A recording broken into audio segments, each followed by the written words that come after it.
আসসালামু আলাইকুম। সবশেষ আপডেট বিশ্ব সংবাদে আপনাদের স্বাগত। শুরুতেই জানাবো, অভিযানের পর গাজায় ধ্বংসস্তূপের নিচে মিলল ৬০টিরও বেশি ফিলিস্তিনের মৃতদেহ। আলহামদুলিল্লাহ, এবার হিজবুল্লাহর রকেট হামলায় ইসরায়েলি কোম্পানি কমান্ডার নিহত।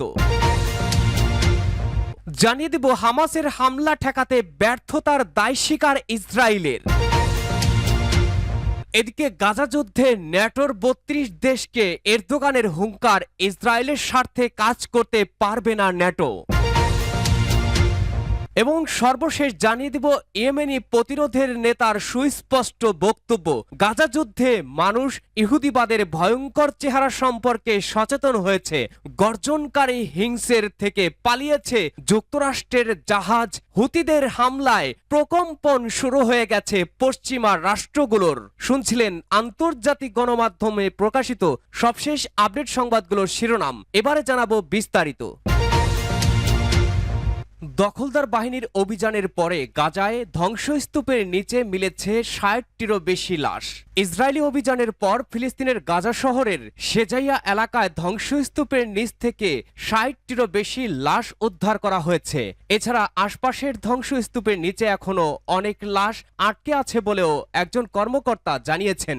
বৃহস্পতিবার ১১ জুলাই এক প্রতিবেদনে এই তথ্য জানিয়েছে বার্তা সংস্থা আনাদুলু। বৃহস্পতিবার গাজার সিভিল ডিফেন্স এজেন্সি জানিয়েছে, শহরের এলাকাগুলো থেকে ইসরায়েলি সৈন্যরা চলে যাওয়ার পর ফিলিস্তিন চিকিৎসকরা গাজা শহরের শেজাইয়া পাড়া ধ্বংসস্তূপের নিচ থেকে ৬০ জনের বেশি মানুষের লাশ উদ্ধার করেছেন। মুখপাত্র মাহমুদ বাসাল এক সংবাদ সম্মেলনে বলেন, আশপাশের ধ্বংসস্তূপের নিচে এখনো কয়েক ডজন লাশ আটকে আছে। তিনি বলেন, ইসরায়েলি বাহিনী আশপাশের ৮৫%-এরও বেশি আবাসিক ভবন ধ্বংস করে দিয়েছে।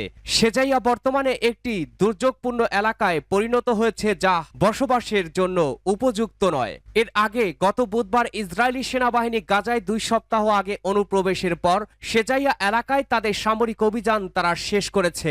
বাসাল বলেন, গাজা শহরের পশ্চিমে তেল আল হাওয়াতে ইসরায়েলি হামলায় অন্তত ৫০ জন নিহত হয়েছেন বলে ধারণা করা হচ্ছে।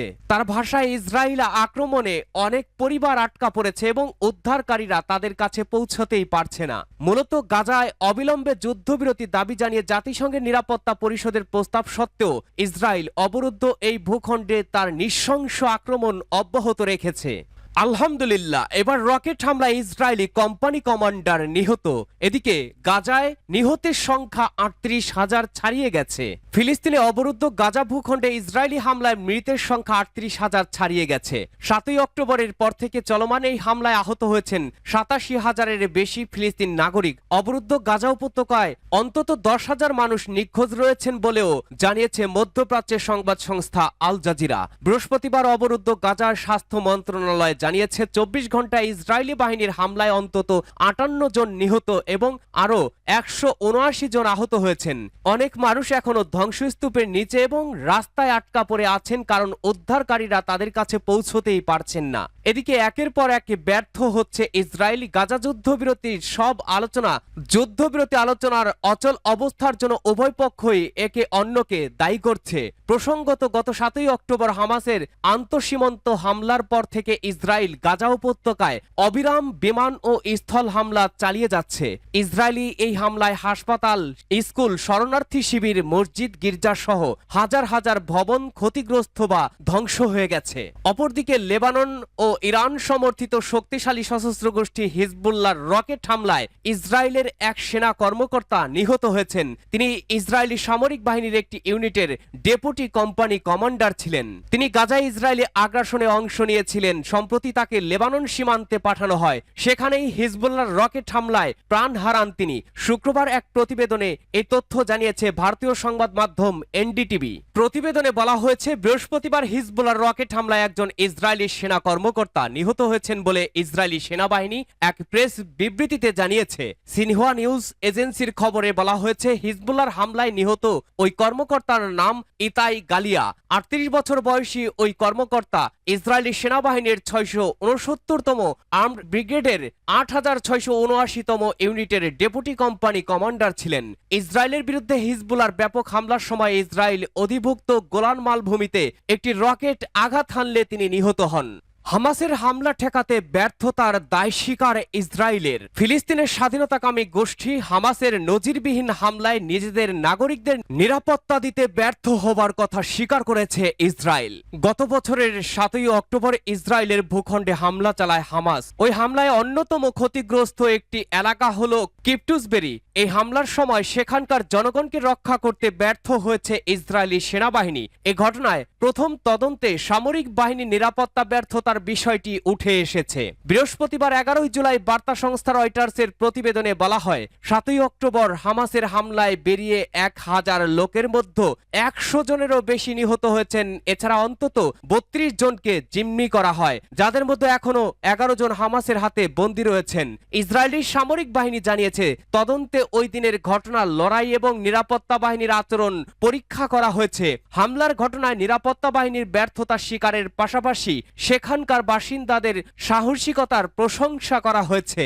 তদন্তে দেখা গেছে, ইসরায়েলে হামাস যোদ্ধাদের ব্যাপক অনুপ্রবেশের ঘটনায় সেনাবাহিনীর অপ্রস্তুত ছিল।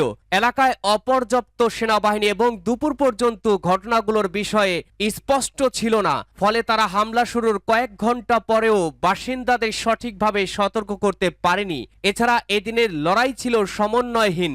তদন্তে ইসরায়েলি সেনাবাহিনীর একটি বাড়িতে ট্যাঙ্ক হামলার বিষয়টিও ফুটে উঠেছে, যেখানে যোদ্ধারা প্রায় 15 জনকে জিম্মি করে রেখেছিল। এ ঘটনায় ব্যাপক সমালোচনার মুখে পড়ে সেনাবাহিনী।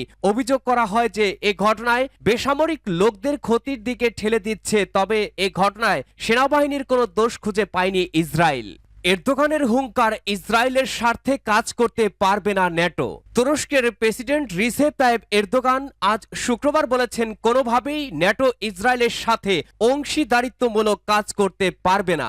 এরদোগান বলেছেন, যতক্ষণ ফিলিস্তিনে টেকসই শান্তি স্থাপিত না হবে ততক্ষণ ইসরায়েলের সাথে ন্যাটোর সহযোগিতামূলক যে কোনো কাজের অনুমোদন দেবে না তুরস্ক। সেই সাথে এরদোগান জানিয়েছেন, রাশিয়া ইউক্রেন সংঘাত বন্ধে কূটনৈতিক তৎপরতা অব্যাহত রাখবে তুরস্ক। এরদোগান আরও জানিয়েছেন, তুরস্কের পররাষ্ট্রমন্ত্রী হাকান ফিদান সিরিয়ার প্রেসিডেন্ট বাশার আল আসাদের সাথে দেখা করবেন। সেখানেই শুরু হবে সিরিয়ার সাথে সম্পর্ক পুনঃস্থাপনের আলাপ। এরদোগান আগেও জানিয়েছিলেন, যে কোনো সময় সিরিয়ার সাথে সম্পর্ক পুনঃস্থাপনের আলাপের দুয়ার খোলা আছে। সেই হিসাব অনুযায়ী আসাদকে নিমন্ত্রণ করা হবে। এ সময় যুক্তরাষ্ট্রের কাছ থেকে F-16 যুদ্ধ বিমান পাওয়া প্রসঙ্গে এরদোগান বলেন, আমি বাইডেনের সাথে এই বিষয়ে কথা বলেছি। আগামী 3 থেকে 4 সপ্তাহের মধ্যেই আমরা এই সমস্যার সমাধান করব। সূত্র রয়টার্স। ইয়েমেনি প্রতিরোধের নেতার সুস্পষ্ট বক্তব্য, গাজা যুদ্ধে মানুষ ইহুদিবাদের ভয়ঙ্কর চেহারা সম্পর্কে সচেতন হয়েছেন। ইয়েমেনের আনসারুল্লাহ মুভমেন্টের মহাসচিব গতকাল বৃহস্পতিবার বলেছেন, নিপীড়িত ফিলিস্তিন জনগণের ওপরে ইসরায়েলি অপরাধযোগ্য মানব সমাজের সচেতনতা বৃদ্ধির কারণ হয়েছে।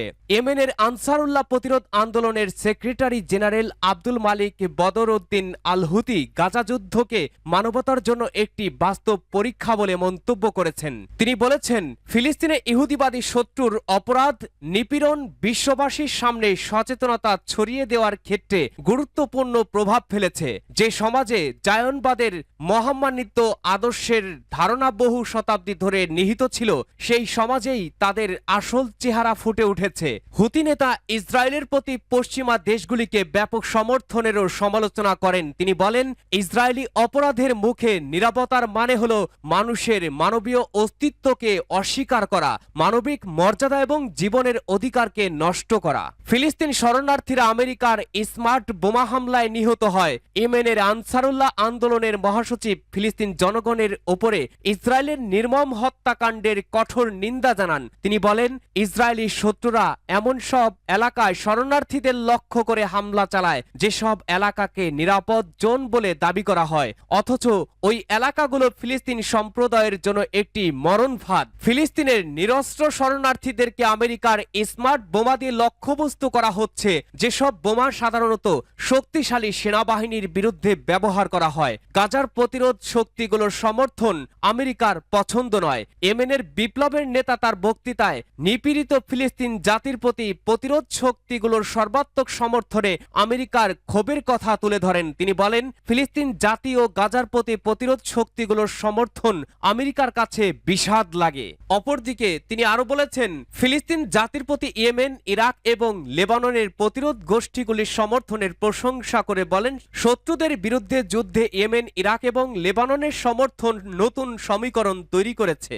আমেরিকার জাহাজের পলায়ন, হুতি বাহিনীর হামলায় ইয়েমেনের আনসারুল্লাহ আন্দোলনের মহাসচিব তার দেশের শত্রুদের বিশেষ করে আমেরিকাকে উদ্দেশ্য করে এ অঞ্চল থেকে আইজেনহাওয়ার বিমানবাহী জাহাজের পলায়নের দিকে ইঙ্গিত করে বলেন, তোমাদের হাতি ইঁদুর দেখে পালায়নি, গর্জনকারী সিংহের হাত থেকে পালিয়েছে ইয়েমেনি সেনাবাহিনী।